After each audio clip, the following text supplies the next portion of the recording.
Før vi går i gang med gappen, så skal vi lige snakke lidt om akkorder, fordi den skifter faktisk tonart adskillige gange. Verset er enkelt. Det er en A-maj, maj 7, terts, kvint. Så har man A i bassen. Warm, grundtonen. Godt. Til gis 7, kryds 5, tertsen her, og så bassen, gis. Og så er der en cis mol 9, og det er jo egentlig cis i bassen. Vi dropper mol tertsen og går direkte til kvinten og syveren og nieren. Så har vi fuck. Sådan her. Undskyld mit sprog. Det er verset. Og ja, okay. Så siger den jo cis-mol til c-mol til b-mol. Og der kan man så med fordel tage hele den her og rykke den halv ned. Og så E til sidst, for eksempel lidt, og så markerer man bare E. Vi behøver ikke, alle ved jo, at den skal lande på du, bo. Så vi behøver ikke det helt store krydsforhør omkring, hvad fanden vi skal spille der. Det ligger ligesom i luften, så vi vil høre det, der ikke er der alligevel. Nok snak. Så kommer bridge, og der har vi igen D-maj. Altså, vi kan lige gennemgå, hvordan man bygger akkorder op. Grundtonen, terts, kvint og maj 7. Maj for major. Engelsk for stor. Ikke? Stor 7'er. Det er maj 7. Men det vi gør, det er, at vi dropper grundtonen i akkorden og lægger maj 7'eren hernede. Så har vi igen der, ikke? Det er maj til c-mol 7. Igen. Nej, cis-mol 7. Ja. 7'eren i bunden. Der er som udgangspunkt lille 7'er i mol-akkorder. 7'er, mol terts, kvint. Og cis ligger nede i bassen, ikke? Yes. Og så kommer b-mol 7. Og der vil jeg tænke sådan her, cis til b-mol, cis til b, der er en stor sekund. Så det er simpelthen bare zap, sam. Så rykker vi den, så har vi en b-mol 7. Og så kommer riffet. Og så kommer det igen. Det er mig. Og så til A-maj 7, som vi havde før, ikke? S-mol 9 til D7 B5. Lad os kigge lidt på den. S-mol 9, grundtonen kvint, terts kvint, 7'er og 9. Så måske kan man tage en rigtig stor bred en her, hvor man også putter 11'eren på. Fordi vi skal til D7 B5. Der kan det være meget fint at have. Wow. Der har vi en D7 B5. Det kunne man i hvert fald godt sige på en eller anden måde. B5'eren her, og har en 9'er her, og en 7'er. Hvad har vi her? Nu kan jeg ikke engang lige finde rundt i det her. Her har vi en krydsfemmer. Det er smukt. Ja, det kan vi godt leve med.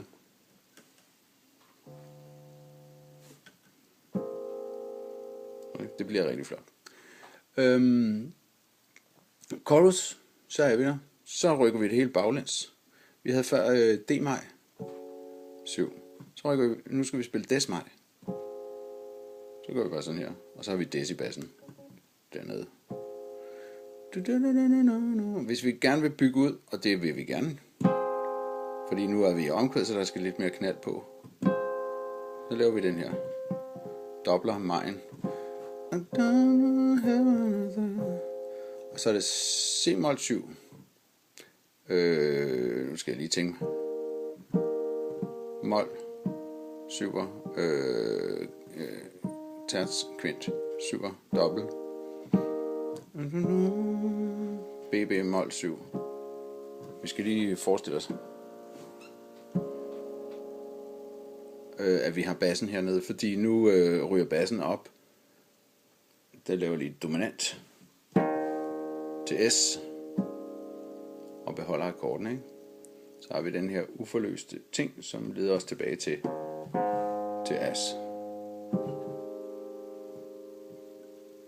Og der kan vi også tage den her fra før, altså hvor maj-syveren er i bunden.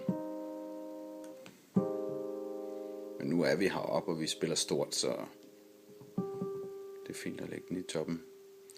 Og det kommer så igen, ikke?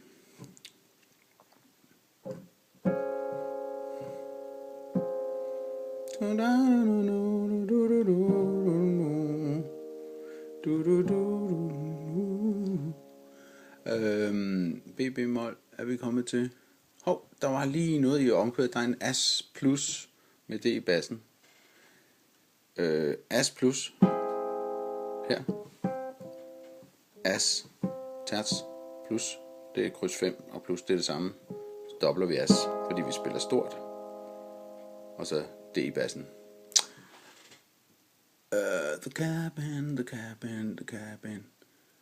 Okay, så er der lige slutningen. Cabin. Og der har vi hørt det til, at det er... Nej. Sådan her synger koret. Jeg mener, at akkorderne siger... H-maj. Grundtone, terts, kvint, stor syver.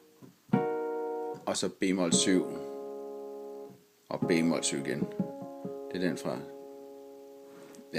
før. Og så bassen, som siger baby til S. Dernede. Okay. Og så kommer verset. Så er der kun lige nogle små ting. Det er, at i næste vers, der har vi noget af mig, som siger, hvor man kan bygge den lidt op. Og så en gis 7 kryds 9. Sådan der. Og gisser i bassen. Til D. 7 og 9'er. Terts kvint. Og så tilbage igen til cis mol. Bassen.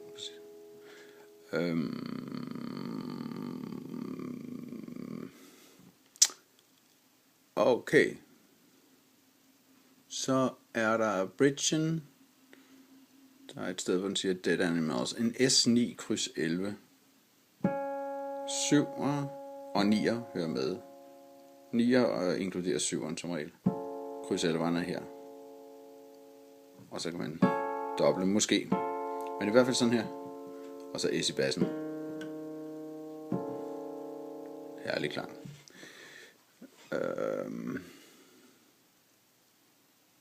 Okay, så er der overgangen til det sidste omkvæd, hvor vi transponerer til E. Og det er en A-mol 7. As-mol 7. Til Des 9. Ja, til Des. Eller bare en Des. Altså As-mol 7 til D9. Og det transponerer så Fis-mol 7 til H7.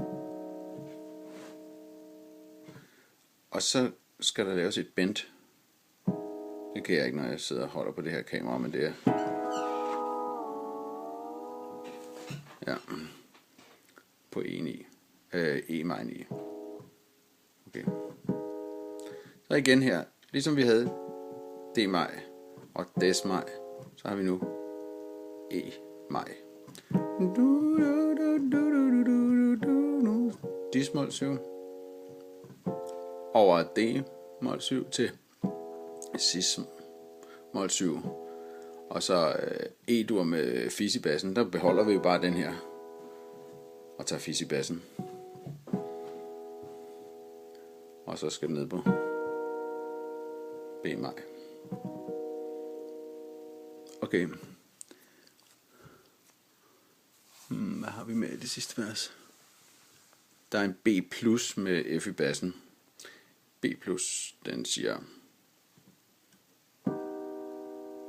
Undskyld, jeg skal jo lige sidde i mine egne tanker. Se. B plus dobling, og så fis i bassen.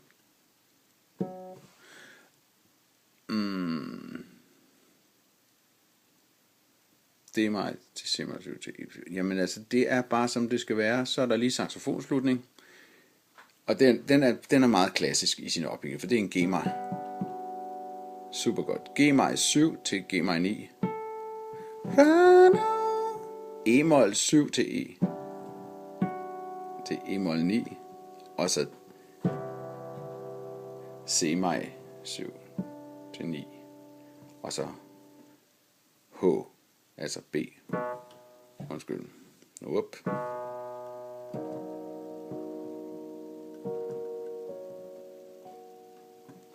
That's it.